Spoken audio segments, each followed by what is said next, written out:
పొలాలనన్నీ హలాల దున్ని ఇలా తలంలో హేమం పిండగ జగానికంతా సౌఖ్యం నిండగా విరామమెరుగక పరిశ్రమించే బలం దరిద్రికి బలికావించే కర్షక వీరుల కాయం నిండా కాలువ కట్టే ఘర్మజలానికి ధర్మజలానికి ఖరీదు లేదోయ్. నరాల బిగువు కరాల సత్తువ వరాల వర్షం కురిపించాలని ప్రపంచ భాగ్యం వర్ధిల్లాలని గనిలో వనిలో కార్ఖానాలో పరిప్లవిస్తూ ధనిక స్వామికి దాస్యం చేసే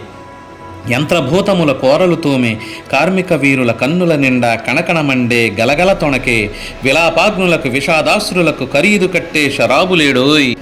కావున లోకపుట అన్యాయాలు కాల్చేయాకలి కూల్చే వేదన దారిద్ర్యాలు దౌర్జన్యాలు బహిష్కరించే బాటలు తీస్తూ పాటలు రాస్తూ నాలో కదలే నవ్య కవిత్వం కార్మిక లోకపు కళ్యాణానికి శ్రామిక లోకపు సౌభాగ్యానికి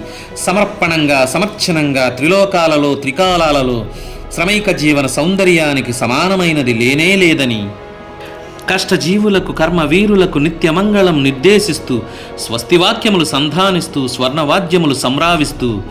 వ్యదార్థ జీవిత యథార్థ దృశ్యం పునాదిగా ఇక జనించబోయే భావి వేదములు జీవనాదములు జగత్తుకంతా చెవులిస్తానోయ్. కమ్మరి కొలిమి కుమ్మరి చక్రం జాలరి పగ్గం సాలెల మగ్గం శరీర కష్టం స్ఫురింపజేసే గొడ్డలి రంపం కొడవలి నాగలి సహస్ర వృత్తుల సమస్త చిహ్నలు నా వినిపించే నవీన గీతికి నా విరచించే నవీన రీతికి భావ్యం భాగ్యం ప్రాణం ప్రణవం.